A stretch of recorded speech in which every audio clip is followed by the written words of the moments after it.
যদি সত্যি সংস্কার চান তাহলে উত্তরটা আমাদেরকে হ্যাঁ বলতে হবে। যদি হ্যাঁ না বলি, চুপ করে বসে থাকি, নিষ্ক্রিয় থাকি বা না বলি, তাহলে ক্ষমতার যে ভারসাম্যটা আনার প্রয়োজন এই সমাজে, সেই ভারসাম্যটা আনবার সুযোগটা আরো অনেক বছরের জন্য হয়তো আমরা মিস করে ফেলবো। কোনো দেশকে নেতিবাচকতার ভিত্তিতে এগিয়ে নিয়ে যাওয়া সম্ভব না। কোনো দেশেই সন্দেহের ভিত্তিতে একটা জাতিকে গঠন করা সম্ভব না।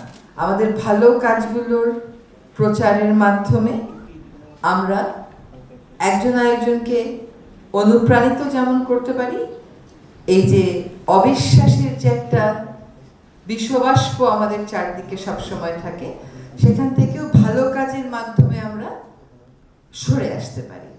তো আপনারা যারা অভিনন্দন পাবেন, পুরস্কার পাবেন 8 ক্যাটাগরিতে 10 জন, আপনাদেরকে আগাম অভিনন্দন জানাচ্ছি। এখানে কিছু কিছু চেহারা দেখে আমি বুঝতে পারছি যে আপনারা আসলে পুরস্কার পাওয়ার যোগ্য এবং সে লক্ষ্যে ভালোভাবে কাজ করে যান।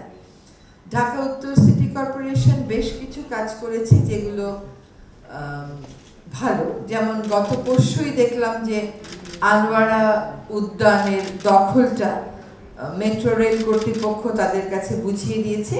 আমি জানি না সকল স্থাপনা ওখান থেকে অপসারণ করা হয়েছে কিনা। ভোটের আগে যদি সকল স্থাপনা অপসারণ করা হয় তাহলে এটা কিন্তু খুব সুন্দর একটা পার্ট ছিল, ইট ওয়াজ ওয়েল মেইনটেইন। তাহলে এইটা আবার আমরা এখনই একজন ল্যান্ডস্কেপ আর্কিটেক্টকে দিয়ে এখনই ডিজাইনটা চূড়ান্ত করে ফেলি, যাতে ভোটের আগে আমরাও কাজটা শুরু করতে পারি। এজাজের উদ্যোগে বেশ কিছু জলাশয় তাদের প্রবাহ ফিরে পেয়েছে। আশা করি পরবর্তী সরকার এই কাজগুলোর ধারাবাহিকতা রাখবে। এবং এই প্রবাহ ফিরে পাওয়ার কারণে যেটা হয়েছে তা হলো যে আমাদের এইবার ঢাকা মহানগরীতে লম্বা সময়ের জলাবদ্ধতা হয়নি। কোনো কোনো জায়গায় পানি থাকলেও এমনও হয়েছে যে মাঝরাতে একটা হোয়াটসঅ্যাপ গ্রুপ আছে, সেই হোয়াটসঅ্যাপ গ্রুপ থেকে আমরা সিটি কর্পোরেশন 2 সিটি কর্পোরেশন থেকে লোককে ফিল্ডে পাঠিয়ে ওটা পরিষ্কার করা হয়েছে।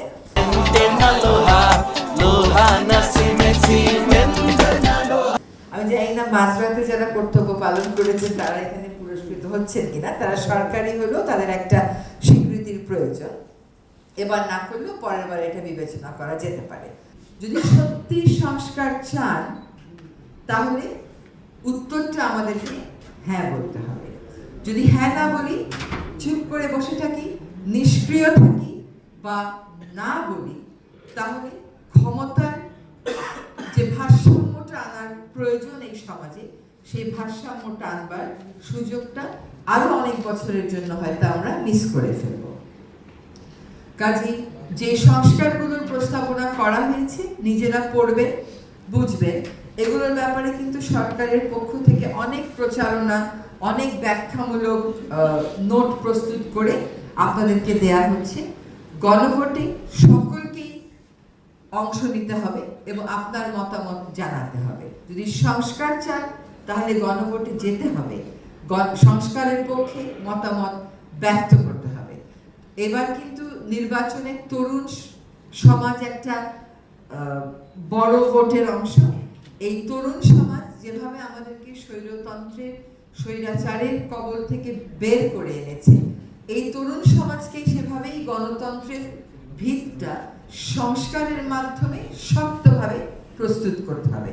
শুধু স্বৈরাচার চলে গেল তাতে খুশি হয়ে বসে থাকার কোনোই সুযোগ নাই, কারণ এই দেশে আগেও স্বৈরাচার বিরোধী আন্দোলন হয়েছিল। আমরা এখনো নূর হোসেনের কথা বলি তো, আমরা এখনো ডক্টর মিলনের কথা বলি তো, এরকম আরো অনেকে আছে যাদের নাম এই মুহূর্তে বলছি না, লম্বা তালিকা।